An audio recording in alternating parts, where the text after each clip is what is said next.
And welcome to Our Community, Our Health, a town hall series to share ideas and facilitate a two-way conversation between the community and researchers, sponsored by the University of Florida. My name is Bea. I'm a communications marketing specialist here at U of Health Street. I would like to introduce Dr. Stark, who will introduce us to our topic today. Thank you all for being here. Good afternoon. Today's event is going to be focused on fall prevention.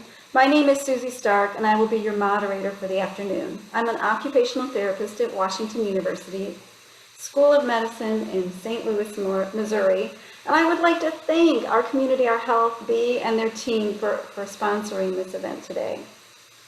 Before we begin our event, I will discuss how you can become engaged in the conversation.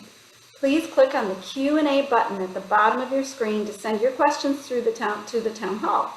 I will be monitoring the questions and I will read them to our panelists throughout the webinar. So I want to really welcome our panelists today. I think we have in the true spirit of academics and community, we have a great group of folks to talk to you today about fall prevention.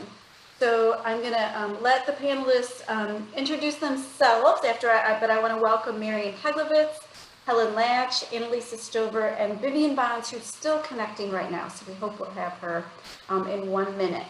But we'll begin. Marian, I'll have each of you introduce yourselves and then begin your segment. So we'll start with Marian, followed by Helen, Anneliese, and Vivian. So Marian, please take it away. All right, thank you, Susy.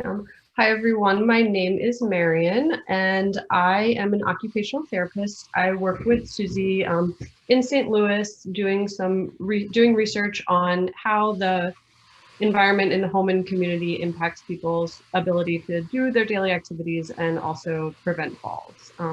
So I'll start us off talking about why fall prevention is so important for folks aging in the community, and then touch on some ways that we can help address this problem. Do you want me to go ahead and start and everybody introduce right before their segment? Okay. Yep, I think that'd be a great way to go. Thanks, Marian. All righty, so I'll get going then. So unfortunately, many folks see that falling is just a normal part of aging. And while some falls are random accidents, many falls can be preventable. But we keep seeing this prevalence of falls in the US rising. So we're seeing more and more consequences from falls in older adults.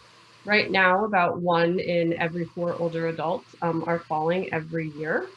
And unfortunately, these falls tend to add up. So when we fall just one time, that might not seem like a big deal. It actually doubles our chance of falling again. So we really want to be concerned about these falls and start targeting folks who are experiencing these falls. Yet less than half of older adults who have fallen tell their doctor or other healthcare provider about their fall. So as a result, even though we do have interventions and different programs that can help people prevent future falls, many folks don't seek out resources until they've experienced a fall injury or something a little more severe of a consequence. And as we all know, I'm sure from personal experience, as well as friends and family members, falls can kind of have a wide range of consequences. So even when a fall doesn't cause any injury, you might result and develop a fear of falling. And Dr. Lach will talk a little bit about that in a few minutes. And then for falls that do cause injury, we have about 1 in 5 folks experiencing a serious injury, such as a broken bone. And furthermore, falls are the leading cause of traumatic brain injury and hip fractures in older adults, and the leading cause of injury death. So not to be scary, but there are kind of some big consequences that can come down the road if we eventually have some falls that result in injury. And as we all know, it can be really impactful to folks maintaining their health and independence when you have things like something like a hip fracture. And then all these falls really start to become costly. So our annual healthcare costs are coming close to $50 billion in the United States. And this puts a lot of burden on Medicare and Medicaid, and also makes it harder for older adults to stay safe in the community, which is, we know how people really want to age in place. So falls aren't just for older adults. Unfortunately, lots of people fall, and we've been working with some folks aging in their 40s, 50s, and 60s that are living with a physical disability that make it difficult to complete daily activities. And we're finding those folks are at a higher risk for falls and fall injury as well. So we surveyed over 470 people, and they reported a 65% chance of a fall in a previous year, which is really devastating for this group. And 56% of those falls were resulting in an injury. So these are really high numbers and really concerning for a lot of people who are aging with chronic conditions. And even higher, 74% reported that they had a fear of falling. So we really want to not only, focus on these older adults who are falling, but people who are just kind of in that middle age and getting older, but living with those chronic conditions. So you might be thinking who really is kind of at high risk to experience a fall, since there are really many risk factors that can put someone at a higher risk for a fall. So these risk factors often are a combination of kind of personal characteristics, your behaviors, and then what your environment looks like. And the more risk factors you experience, the higher your chance of falling is. And that's because those risk factors end up playing on each other, and those combinations can create unsafe situations for folks. So some of the common risk factors that we see are things like reduced strength or balance, or maybe you're noticing that you're starting to have difficulty walking. People might be taking multiple medications that can interact with each other, or certain types of medications can put us at higher risk. Then cataracts and other visual impairments that are common with aging, or experiencing things like numbness in our feet. Then we might have risky behaviors, such as rushing around. We've all done it, trying to get out the door and maybe turning around too quickly. Or maybe thinking you don't need to turn that light on when you're going up and down the stairs at home because you've lived there for so long that you really know your house. But those can just make the environment a little more unsafe for us. And those combinations together, when we've got cataracts and low lighting and maybe a stair that we can't quite see that bottom step as well, that puts us at a higher risk for a fall. So, as I said before, we do have some interventions that can help reduce the risk of falls for folks. We've got some exercise programs that work to improve people's strength and balance, some other vision interventions. But one way that we do research is to do the home hazard removal. So really looking at people's environments and how we can make them safer for folks in their home. We know falls are most likely to happen in their home, and many of the ways that we can make them safer are low cost and pretty easy to implement. So as I said before, that's really where our passion lies, is conducting research on how the environment is impacting people's ability to remain safe and do their important everyday activities. We did a recent study where we looked at providing a home hazard removal program with local area agencies on aging, like Anneliese's, to help older adults identify and reduce fall risks in their home. We had a good success rate with this program. So we had a 38% reduction in falls for folks that were high-risk fallers, and the intervention was pretty reasonable. It only cost about, on average, $260 per person. And at 12 months, over 90% of the modifications were still in use. So this tells us that it's pretty low cost and folks are willing to use the recommendations that they come up with their occupational therapist. And that's important too, because programs like exercise for strength and balance are great, but they can be really hard for folks to maintain in the long term. So our work, along with others, has really shown the best way to reduce your fall risk for using home hazard removal is to work with an occupational therapist. So the occupational therapist comes in, does an evaluation of your personal abilities, so those risk factors that you might have, and your home environment, because that looks different for everyone. And then provide individualized suggestions on ways to reduce the hazards and help you implement those suggestions. We always can find a way to make things work to make folks safer. It can be pretty intimidating and scary to change your home, but there's usually a way that we can come up with to make things that are comfortable for folks to have in their home and also will help make you safer. Just to give you an idea, some of the common home hazards we see are, I'm sure that everybody thinks about this for fall prevention, but those slippery rugs or raised edges, those low seating surfaces, so maybe your toilet or your chair is a little bit difficult to get on and off of. Clutter, other objects in your pathways like cords, and then difficulty getting in and out of bed is really, really common for our older adults. And as many of you know, you start to have to get up to go to the bathroom at night. So this can be kind of a time where you're sleepy and it puts you really at a high risk. So there's lots of ways that we can reduce fall risk. Some of those are using adaptive equipment, maybe adding additional hand support like a rail next to your bed, or maybe an extra railing on your stairs. Addressing slippery surfaces, taping down those throw rugs. We don't have to pick them up and get rid of them, but just making sure they're safe for you, or changing the way you complete an activity. So I'm going to share my screen and show you folks a couple of examples of things that we've done, because I think it's always good to see kind of how these things might look in people's homes. All right, so this first example, we've got someone who already had some grab bars and they've got a chair in there, but as they got older, things just weren't quite working the same way anymore. So it was getting difficult to get on and off this chair and over the edge of the tub, and then they were using a towel on the floor to soak up water. Oops. Hold on, I went a little bit too far. Let me see if I can get back here. All right, so we can go ahead and just do something like replacing a piece of equipment. So you can sit down and lift your legs over the tub edge while you're sitting and then slide right in, and then getting a nice non-skid mat instead of that towel to soak up water. This we see pretty commonly. People have gotten modifications like a tub grab bar over here, but maybe it's just not installed in the right spot. So this is made to help somebody step in and out of a tub, but it's kind of it was difficult for them to get around it and then sit in the chair. So we can do simple things like just moving their grab bar so you can access it a little bit easier. And then clutter. We all know things like clothing and closets can get out of control. So you can imagine that this is a fall risk when you're trying to get into your closet to get some clothing out. So this lady worked on organizing, getting rid of stuff, figuring out where to put stuff. And we ended up with a nice clean closet that she was able to maintain because we made a new system for her to keep her clothing. Slippery steps. So, you know, when you're younger, these steps aren't so intimidating, but as you get older, it gets more difficult sometimes to see the edge of the steps, and that slippery wood surface can be a little more difficult. So we can do something like just adding some nice treads that match the rest of the carpet in the house to make it flow with the whole house, but also make it a little bit safer for everyone.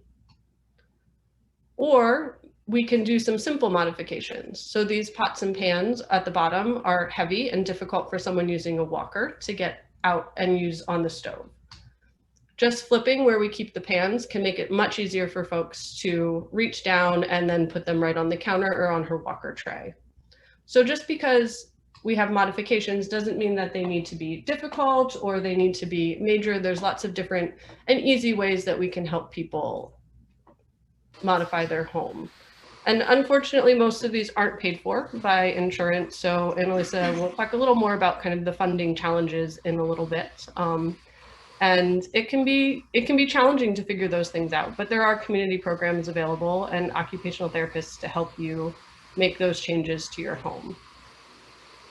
Thanks, Marian. We're going to move right along. I don't see any questions in the chat, so we're going to move on to our next segment that Marian hinted at, and Helen Lach is going to share her insights about fear of falling. Take it away, Helen. Please introduce yourself. Hi, I'm Helen Lach, and I'm a professor at St. Louis University in St. Louis in nursing. And I've been interested in falls for a long time in community older people.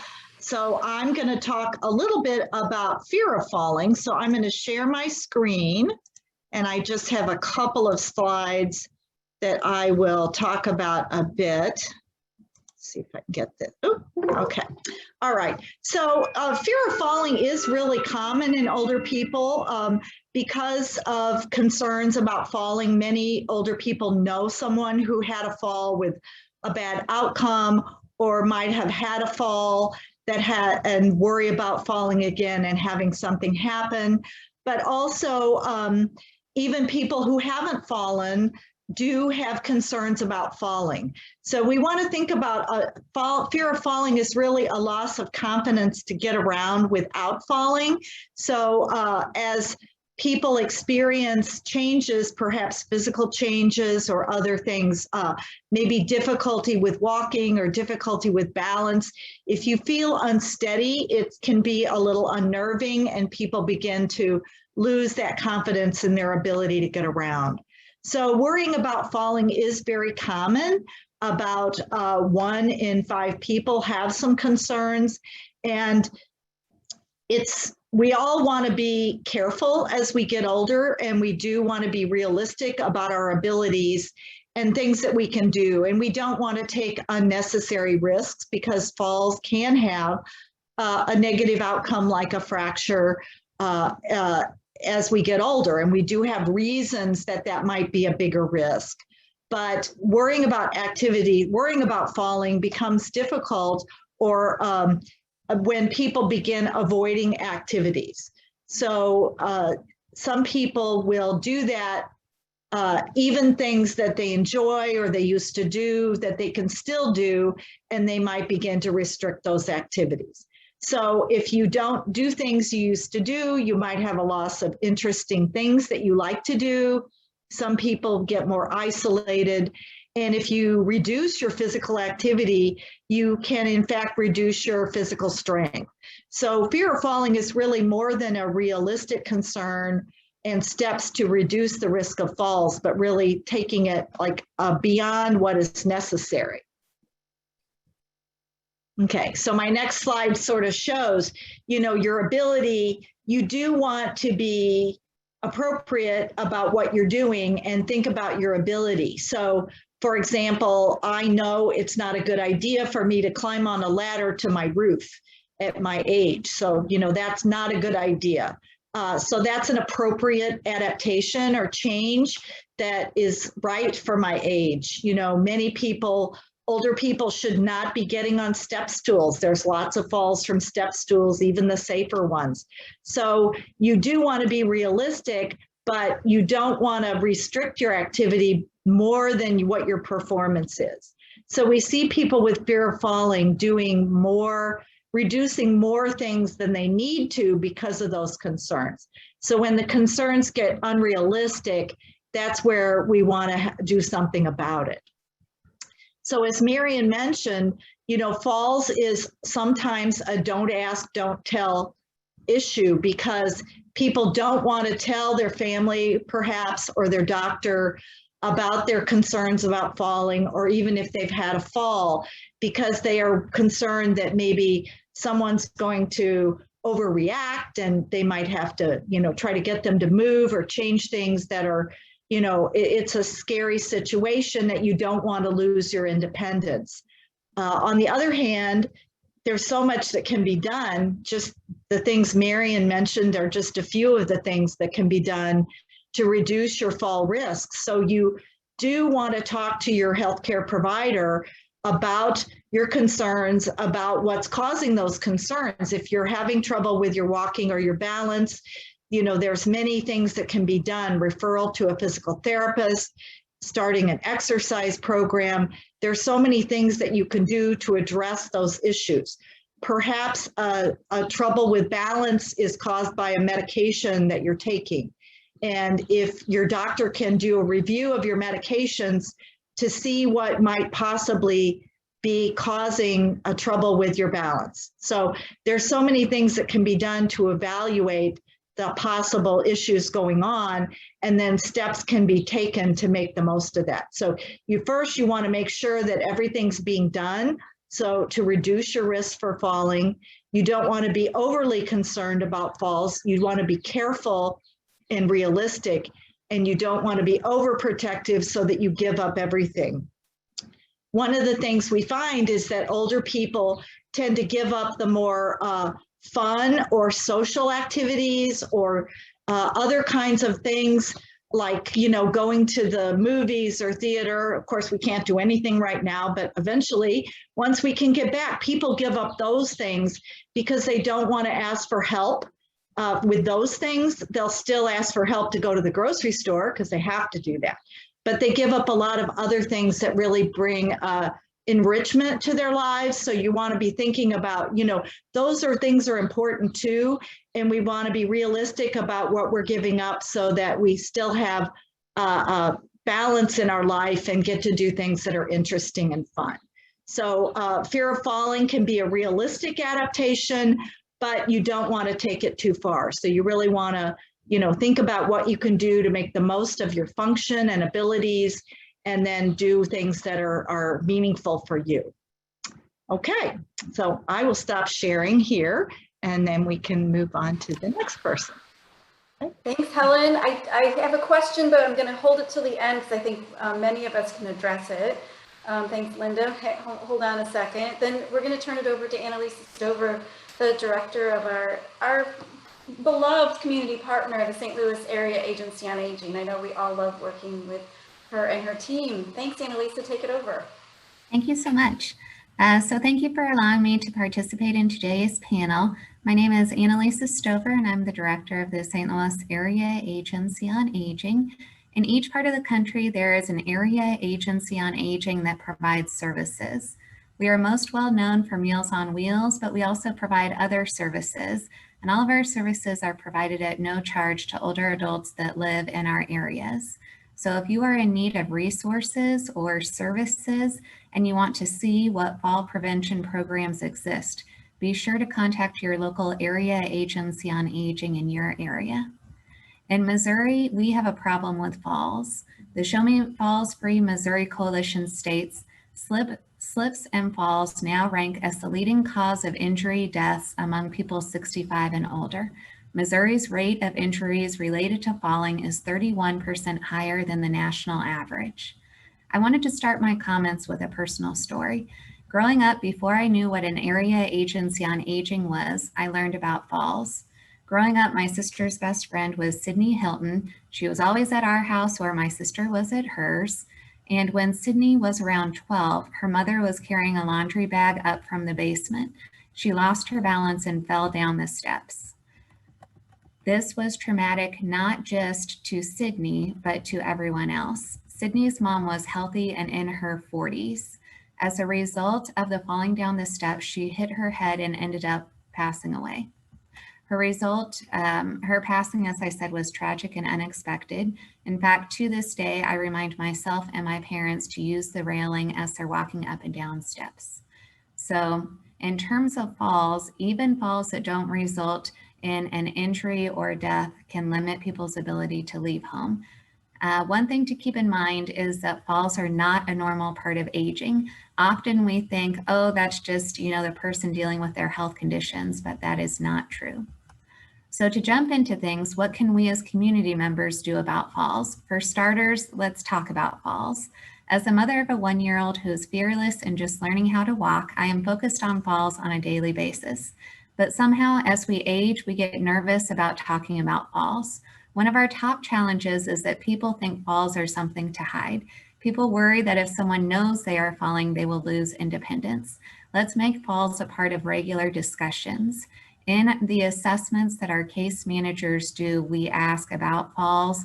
We also ask about lighting, and we try to make it part of our regular conversations. In fact, you as community can ask about falls and also share your stories. I had a friend in her 90s that lived in independent senior housing. She would walk from her door to the kitchen counter, to a side table, to her couch, to the door frame of her bedroom, but she insisted that she did not need a cane. I insisted that she was using furniture as a cane.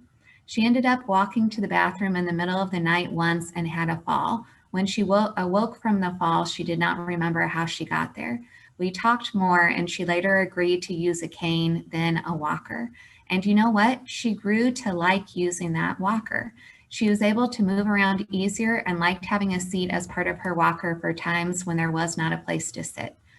So together we talked about the issue, and together we worked on a solution. I saw that in the questions and answers earlier, somebody asked a question about having that conversation with your family. I think it's important to be upfront, to be frank, to say, I noticed that you're having some issues with your balance, or maybe they have experienced a fall themselves, and to say there are services available to help.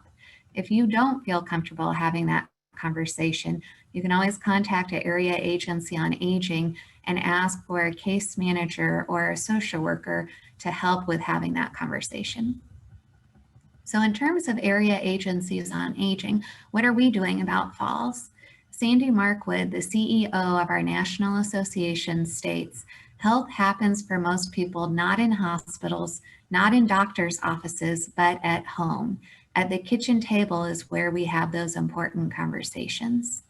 So it's important that we meet people where they are, that we ask them on an ongoing basis, that we share our own personal stories, and that we look into solutions together. At our area agency on aging, we have specific programs focused on preventing falls at home. We provide at no charge an evidence-based class called Matter of Balance. This 8-week class, which we are providing virtually at this time, is specifically designed to reduce the fear of falling and improve activity levels among community-dwelling older adults. The program includes 8 two-hour classes presented in a small group. Usually about 8 to 12 people participate, and there are trained coaches that lead the discussions. People love this class. One attendee said she was renting from her landlord and did not want to pressure him to make changes to the bathroom so that she would be less of a fall risk. After talking with other people in the class, she then gained the confidence to stand up for herself. She went to the landlord, asked for the change to be made, and the landlord did make the change, which reduced her risk of falling. As a result, she was able to have grab bars installed, and she was able to see her environment changed. Another participant, a gentleman, talked about having piles of newspapers and magazines in his bedroom.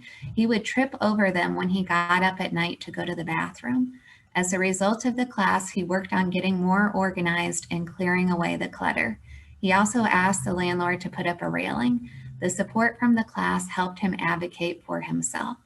So sometimes, like I said, it's not a one-time question, but it's an ongoing conversation that we need to have with other people about falls to support them in taking steps to prevent future falls. One thing that we can all do is ask for falls prevention services. Evidence-based classes exist. We need to talk to our doctors, our friends, and our community agencies to ask for these classes. That way, in part, we are educating them, and we are also advocating for more classes to exist. One challenge that was previously mentioned is lack of funds. So one thing that we can all do is vote yes on initiatives that will provide funding for fall prevention services. Locally, we have a tax board that was voted on and passed in the city. That tax board then allocated targeted funding specifically for fall prevention initiatives. That's important. It's important to be able to have access to those funds to be able to provide the classes. And a final example of what we are doing is that we partner with the experts. We very much appreciate the relationship we have with Washington University's program in occupational therapy.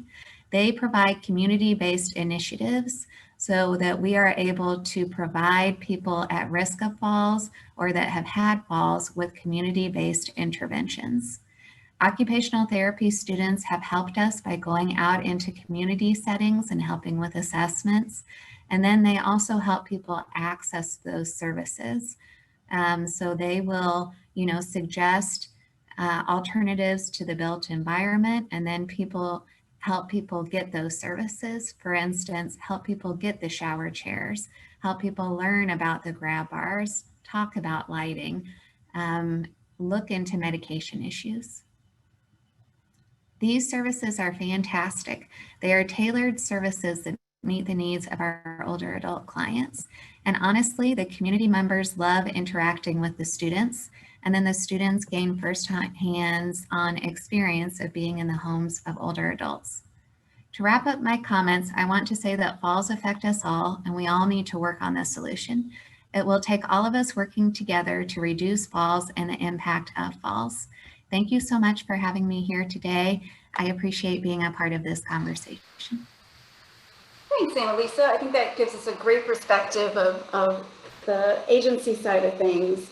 but I'm really excited about our next speaker. Vivian, can you unmute yourself? I want to introduce Vivian Bonds, who's going to take a few minutes and give us the perspective of somebody who has undergone some of these services and what it's been like, and how she's experienced fall prevention intervention. So Vivian, thanks so much for being here, and I'm going to let you introduce yourself and take it away.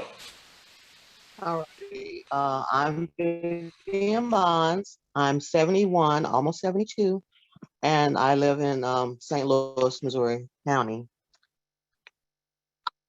I had a real nice time, very nice people.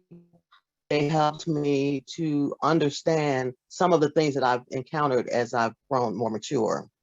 So they helped me with railings in the bathroom and a seat to shower with, as well as keeping my rugs from moving. And as I've gotten older, it seems I'm more afraid of going downstairs, going up and downstairs, as well as falling in the tub is one of the worst things. I've been pretty good on keeping things away from my bed so that I don't fall when I'm going to the bathroom. But that can be a problem too. Sometimes a magazine or something falls.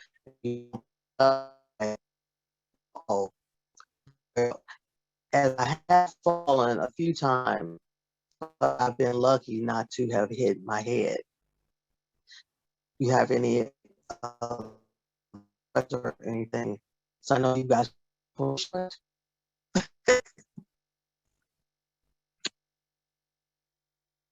I'm going to learn to use my Zoom. You're breaking up a little tiny bit, but I think the gist of what you're saying is you found it helpful to have these home modifications and that home hazard removal interventions, and that it's really helped you reduce your fear of falling. Is that our takeaway? Yes, you are correct. So, and Vivian, I think that just try to kind of hold still with your phone, because we really want to hear what you have to say. Keep your, because it might be your connections. That sounds perfect. Wherever you are, freeze. So could you talk a little bit, Vivian, just before we move on to our Q&A, what was it like to have an intervention? Was it, were some of those things that we talked about, like, were you like, I'm not sure I want an OT coming in and telling me what to do? Or was it pretty easy and painless? Were you nervous about it initially, but it turned out okay?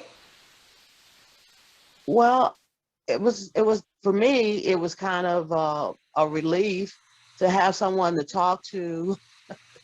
And they were very nice, and they explained everything, and as well as showed me how to get up off the bed a little better, how better to get out the tub and things like that. So I thought it was very helpful. So maybe just kind of reassuring that some of the things you were doing were right, and then some tips to do things even better. Correct. Yep. Correct. That's what I hear from people too.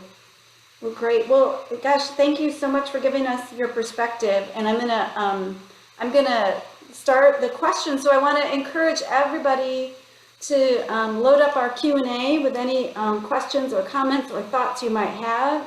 And we're going to take advantage of this amazing panel and try to get some great synergies and ideas going. And I'm gonna send the first question over to Anneliese.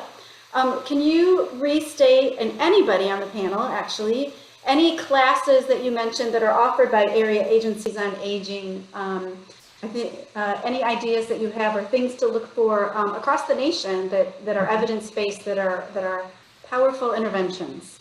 So the evidence-based class that I previously mentioned is called Matter of Balance, and it works on people's balance as well as fear of falling. We have other classes like Tai Chi can also be used to improve balance. And right now, both of those classes are being provided virtually. So people are able to, use their smartphone, or if they have an iPad or a laptop, or if they don't have those items, we connect them with a local library who can loan out those items so that people can connect to the classes and work on a weekly basis to improve their balance and try to prevent falls. Additionally, I will say that in the past, we were able to do a medication management program. That's something that we're trying to get funded. And when we go into the home to do assessments for case management, we also try to point out items like, issues with lighting, the need for railings, other things. I think that's a great point, Anneliese. A lot of things, one of the things I was really surprised about was the number of medications that older adults are taking. 4 or more medications in your daily routine places you at very high risk for falling.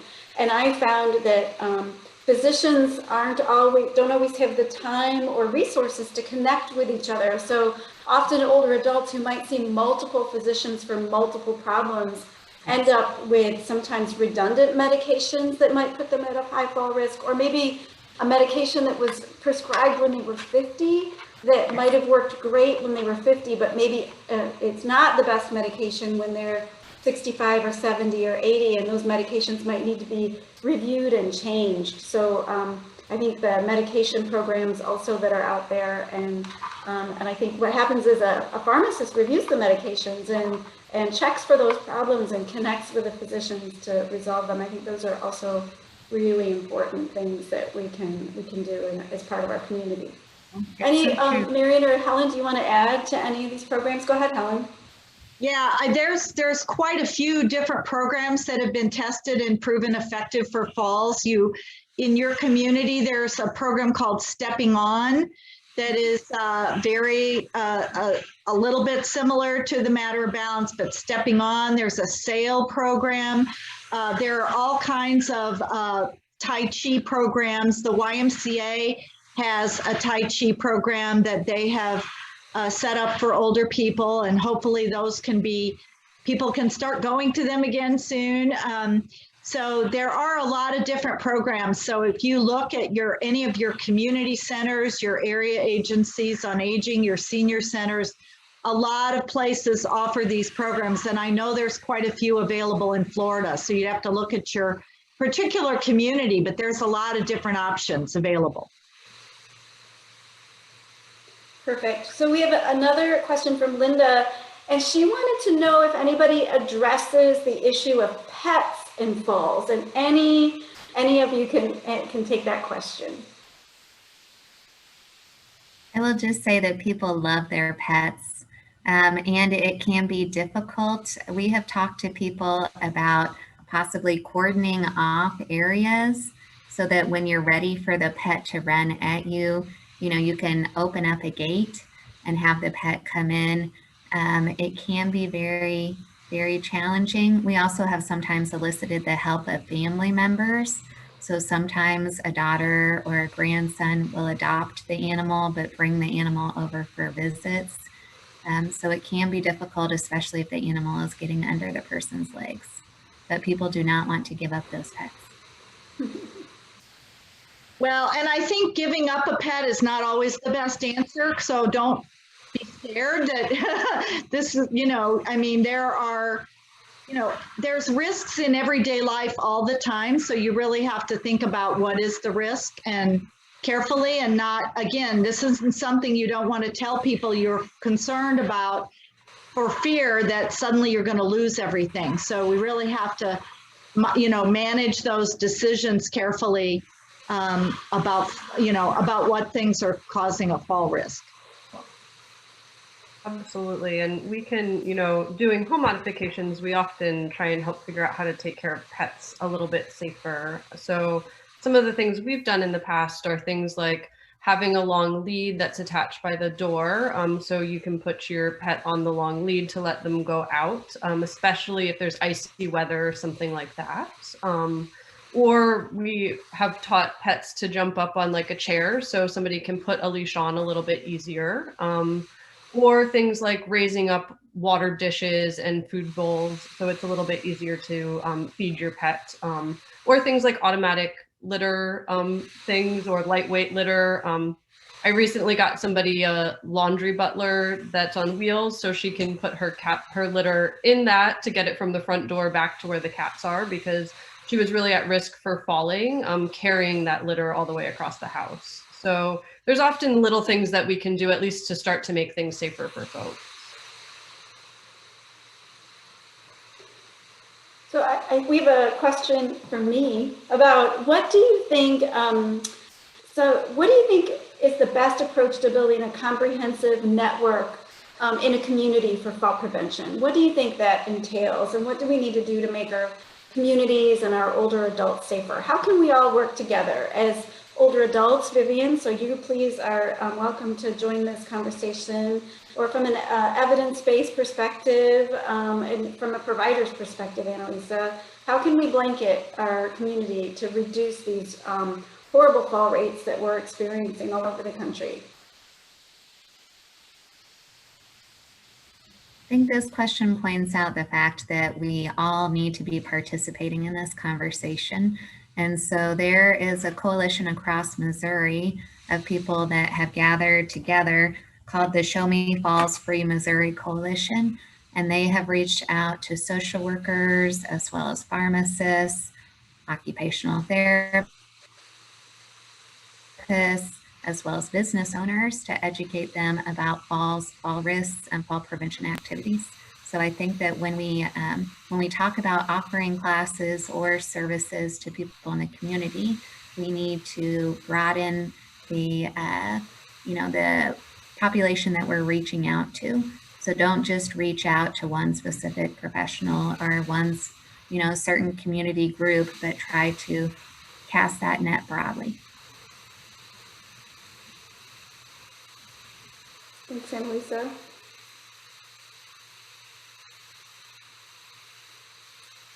Helen, from your experience on the Show Me Falls Free Commission, do you have any ideas of how we can do a better job of protecting our communities? Well, I think everybody has to be involved. So, in Missouri, there were some groups that, some local communities that had a group that met to talk about fall prevention and did things like looked around at the parks and asked the cities to make changes in, little things so that older people would feel more comfortable there, identified sidewalks that were uneven or broken up, things like that. So, advocating with your local communities, your local government agencies and groups, and your mayor or your alderman or whoever is in your local area to make sure that falls are on the mind of everybody and that everybody's advocating for these things from the community to the city, the state, and so on. So. Thanks, Helen. Hey, Vivian, from your perspective, what do you think is missing in our community? What do you wish, now that you're more aware of falls, what do you wish we had? Well, for me, I'm going to go right back to the medical thing, the medicines. They have improved with my chart. Now all my doctors can look at my medicines and see what's going on, and I can tell them. Sometimes they forget to take stuff off or add stuff on that perspective. Now, as far as walking on streets and stuff, yes, there are problems with our streets, with the sidewalks being uneven. And sometimes the lights don't really allow for people in wheelchairs or canes to walk across at a timely manner. That's a great point. Those seem really fast to get across the street and kind of dangerous sometimes. That's a great point.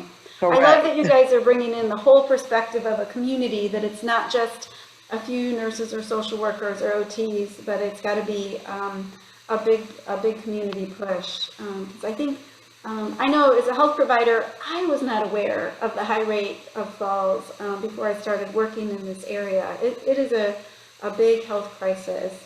Marian, did you have anything you wanted to add to this question? I think really that communication, it's so hard to find older adults that are falling because, as we talked about, we don't always want to report falls. So having ways that family members and physicians and older adults can start to talk about it and not feel so pressured that they're going to lose their independence. So not only figuring out how to communicate when you do fall, but also to then be able to find those resources, because I think a lot of folks don't even know where to start, even if they know they are having a problem and want some help. Perfect. Thanks, Marian. I have one question, a couple more questions. So Helen, I'm going to direct this to you, and maybe Anneliese too. What do you do if you can't get out to go to a class for exercise, or are there interventions that you can do, fall prevention strategies you can do in the home? And I'm thinking of maybe exercise classes.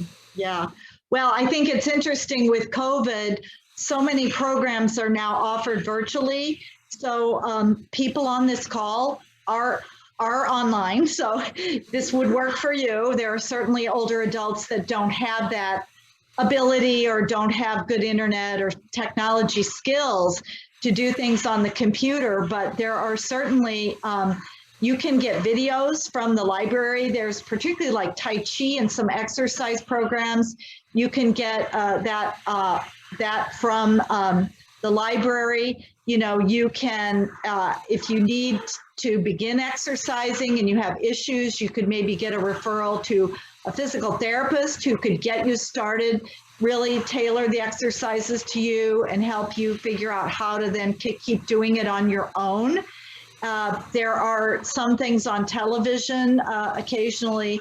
So, but there's more and more available online for people who have technology access. The Matter of Balance program that Anneliese talked about is now, you know, they have a virtual version they're giving out, training people to do. And I see that with all kinds of programs. So, you know, if you have the internet and know how to use it, you know, there's so many more options available today.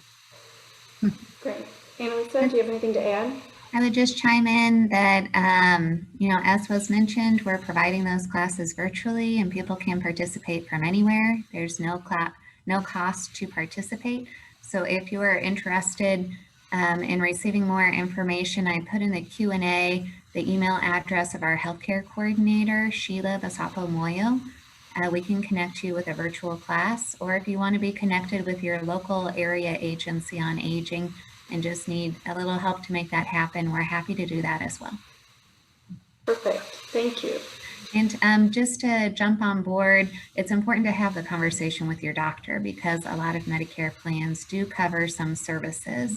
And so if you can get referred for services, you know, items can be provided at no charge.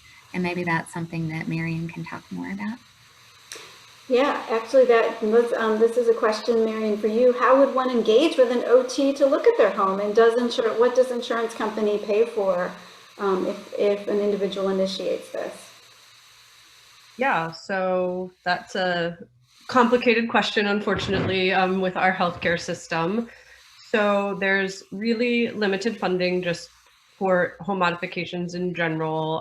There's only a couple of things that are kind of typically covered, but there is coverage for things like mobility devices, walkers and wheelchairs and things like that people might need in their homes, as well as some things like a commode chair that sometimes we can put over a toilet. There are some of the Advantage plans do have some funding for some bathroom modifications. So it's really important to be calling your providers to see what they do offer. More and more too, I'm having people get fall alert buttons through their insurance companies that have especially Advantage plans. So just even calling and starting to contact your insurance company to see what they have available can be a really good step. And for medication management as well, I'm seeing more people getting kind of those pill packets that you can take them daily, and taking those medications on the right schedule and at the right time can be an important intervention as well. So even just starting to engage that conversation, either with your insurance company, your physician, or an occupational therapist, can be really important.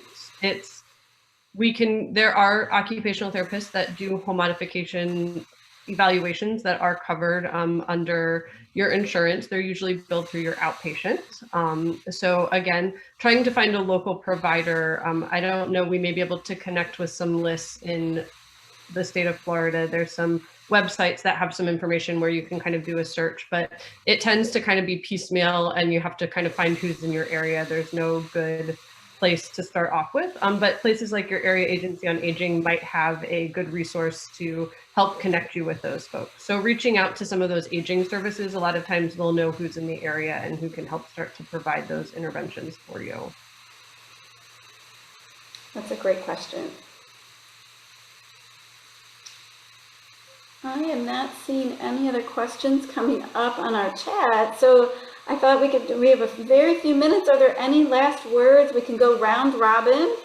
I'll kind of start with Helen, and we'll go around the room, and just any final things you want to leave us with today. Yeah, one thing I picked up on that Marian said when she talked about the fall alert buttons. So I think for some people, concerns about falling are related to their worrying that maybe they would have a fall and not be able to get help. So that is something, that older adults should have some kind of plan, some kind of way of, if you live alone, that you're checked on regularly, that you have either, you can with cell phones, you can put it in your pocket with your walker, you have some kind of plan, that you can reach help. And the alert, personal safety alert buttons are a great way. There are all kinds of technology things that are interesting today that you can hook something to your television that you can call or check in. So there's more and more interesting things being developed. Alexa, some of those kinds of things are, can be implemented. But having a plan so that if you run into trouble, you can access help can really, go a long way to make you feel more comfortable. So that's my last word. Thanks, Helen. Yeah. Vivian, do you have any last words that you want to leave us with today? That sounds really good, what Helen just said. And if you live alone, then you should have some phone numbers that you need to contact, or people call you at certain times of the day to check on you, if possible. That's great advice, to have somebody check in and have those telephone numbers available. Thanks, Vivian. Good tip. Anneliese, did you want to leave us with a last word today? Sure. I just wanted to mention to think of the area agencies on aging as a resource.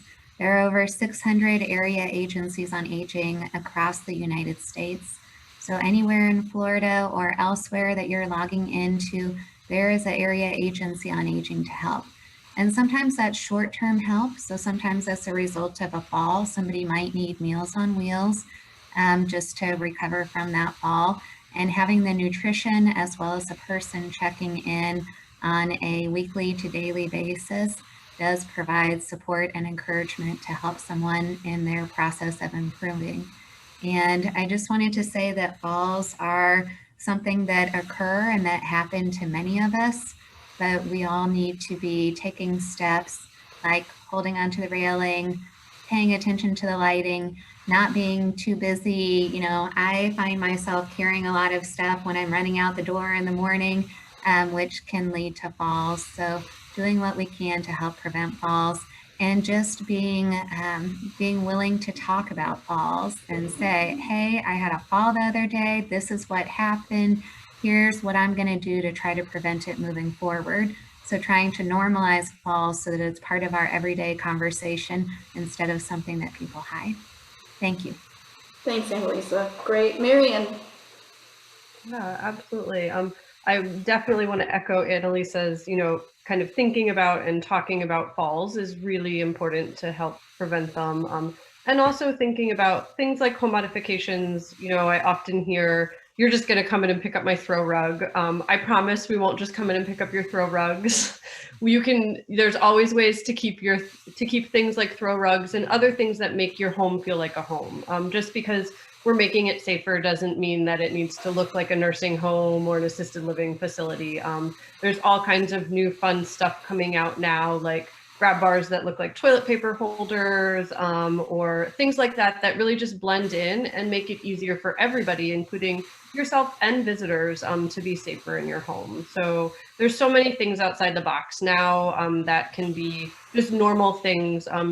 Thinking about the alert buttons, and Apple Watch is a great alternative to something that is helpful in all kinds of things through life, but can also act as a safety measure for falls.